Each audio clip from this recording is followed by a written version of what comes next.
When people say, oh, I don't like to sell, it's like, you just told me you have nothing you love.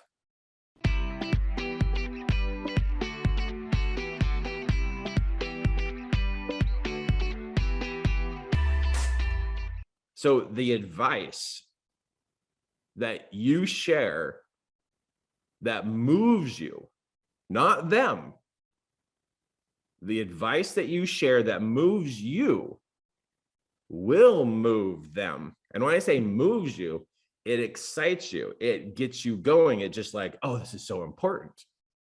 But if you're wondering what you're supposed to say to move that person, you're not going to have a clue exactly what to move them with. So I find that I relax as a coach and I enjoy the coaching experience when I look for like, okay, I'm going to share what I love and what I really believe in, what I think is awesome about techniques or principles or which ones I think are amazing. And I bet you 95% of the time, it's going to be perfect for the person I'm talking to. Because already my energy and their energy aligned enough that we're on the same call, or we're on the same webinar, or we're in the same grocery store. But the alignment has already happened. So whenever I meet somebody, I don't spend time wondering, am I in alignment with this person? It's like, are you kidding? Of all the things on the planet to happen, I'm standing here talking to this person. That tells me what I'm excited about talking about, I ought to share with this person. Now, I don't know how much they can hear. You mean like what portion to share with them? So I always have to have portion control when I'm sharing with people. I can't just drop Thanksgiving dinner on their face. You can't do that to people, right? You got to give Costco samples. You got to give those little samples to see if they're interested in the whole box. And so my job is to go, oh, I trust alignment when it happens, because if I'm on the same call or I'm in the same room or I'm in the same place, alignment has already happened. And it's like, okay, now I'm going to do portion control about how much I share with this person and see how well they digest it, because alignment's already happened. But I got to know what I'm excited about. What moves me? What do I talk about? If someone said, hey, Kirk, you got one topic to talk about. Out of everything you know, you can only talk about one topic. What would it be? That's what I got to know. If all the advice I know, what's on the forefront of my tongue, my voice, my heart, that it's like, oh, people have got to know this. That is my lead conversation. So when I meet somebody, if I'm sitting there trying to figure out like, what am I going to say? What am I going to say? What am I going to say? Then my energy gets all weird. You get all weird in front of the person. It's just like, you're awkward because you're spending so much time searching yourself. You're not even paying attention to the person. And so they feel it. They feel you being self-ish because you're all about self, trying to figure out what you're going to say. And so it gives off this really weird vibe that you're not trying to connect to the person. So it makes it easy for me to talk to somebody, anybody, anywhere, because I know what my number one topic is, what that is, and what I just love to chat about and talk about. But remember, I got to have portion control, or I got to have, I call it the grade school approach, kindergarten, first grade, second grade. So I don't start out with college course conversation with them. I got to go, okay, kindergarten version. How do I bring this up in a simple way that is reduced down to simple steps and simple thoughts and considerations, so that I don't, drown them or brain fry them? Portion control. How much do I give them that helps them at the level that they're at?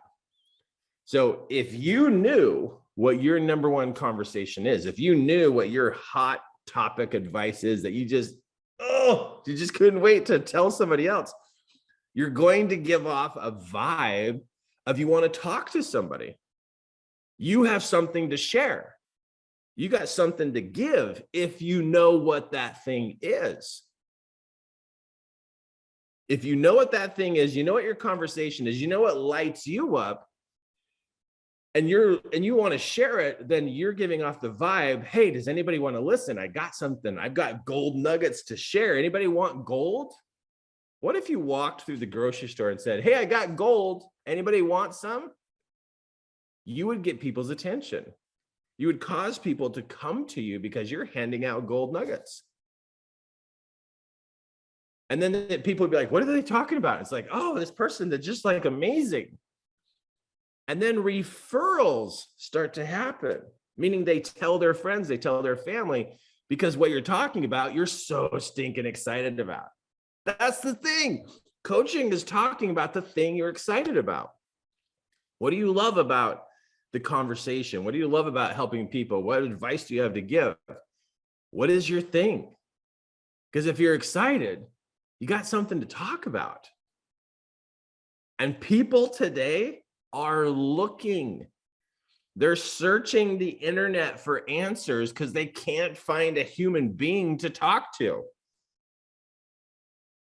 They're searching the internet. They're going to this invisible world to find answers because they can't find a human being who's excited about talking about advice. Because there's too many people who are scared to talk about what they love, and they're not intentional. They think if they give advice, they're going to ruin somebody's life. That's what the devil has put into people's heads. Oh, if I give this advice, what if it doesn't work? I mean, that's a devil thought. You want to know what an angel thought is? An angel thought is help them, give them advice, help them. And so you start to help, and then the devil goes, oh, but what if you give advice and it ruins the person's life, and then now they're forever scarred, and then you shut up and shut down.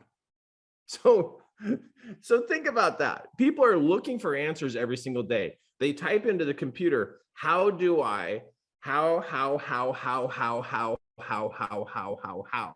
They type into the internet millions and millions of searches of how to. And you know what advice is? Advice is how to. You are a walking answer to so many people. But they don't know that you're an answer because the excitement about what you have to share is muffled. Because the devil's telling you if you give that advice, you might ruin their life. Or you might give the advice and you give them college level conversation and they're still in kindergarten about the topic. So we got to do our part in portion control. The grade school effect of like going, okay, kindergarten, first grade, second grade, third grade. Oh, look, we're graduating elementary school. Okay, let's move the conversation up. But if you know what you're excited about, you're starting to send the signal. I got something to share. What does this all sound like? This is the energetic side to marketing. I could have a personal client that I trained how to write emails, and their emails won't work. They won't work. I could write the email, and then it works. And then the person's like, how come that works for you? You just have the golden touch, Kirk. I'm like, you want to know what the golden touch is? It's called you're excited about what you're talking about. You know what you want to say. You know the advice that you've got to give to people. Like if you had a microphone to the whole entire planet and they would listen to what you said, what advice would you give them? That's what you need to narrow in on. What do you talk about that excites you?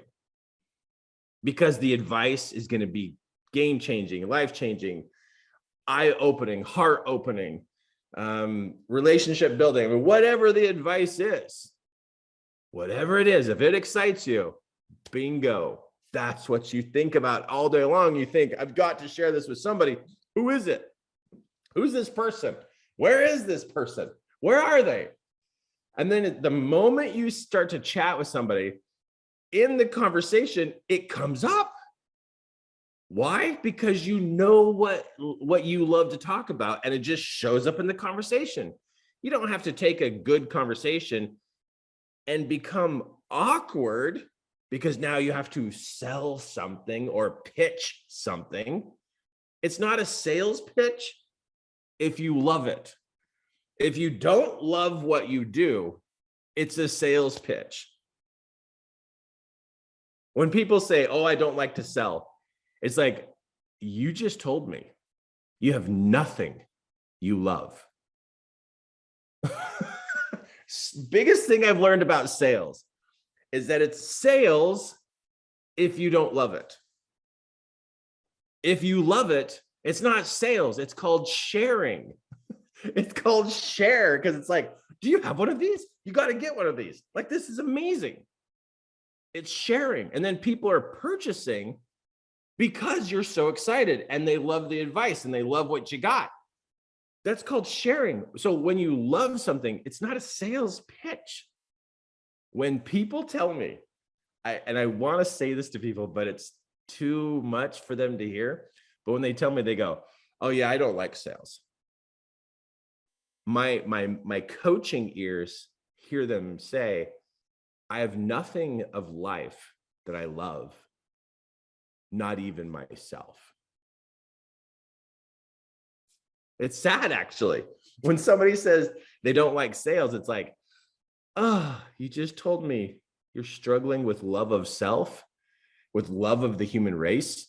You just told me that you are struggling with the love of progression. Because if you love progression and you love people and you love yourself, you've got something to share. You've got something to talk about. My wife, Kimberly, and I, when we travel, anybody we talk to, the conversation ends with, okay, give me your phone number because I got to text you this YouTube video. I got to text you this technique, or let me send you this video I did, or a copy of this webinar. It always ends with the phone number exchange, and the person is excited to give us their number. Every person we talk to, this whole trip, coming out here to Nashville, we're out here, and it's like every person we talk to, it ends with, okay, give me your phone number. They're like, oh yeah, let me give it to you. This complete stranger that 5 minutes ago didn't know us is giving us their phone number so we can text them a video, a copy of a principle, a technique, because what we love showed up in the conversation. And we are not salespeople. We are share people. We are share people. We share because we know what we are talking about. We love it. We love it. And if you're sitting there going, I got nothing I love. I got nothing, Kirk. There's nothing. Well, you need to slow down for a second. Be gentle with yourself. This is a new thought to think about. I am not going to teach you ever how to sell, but I will encourage you to share what you feel is important to share. And if you really do share what you feel is really important to share, and it just lights you up, you'll never have to sell anything. So when somebody I'm coaching, when a person I'm coaching is trying to sell, it tells me that they don't know what they love to talk about. They don't know what it is.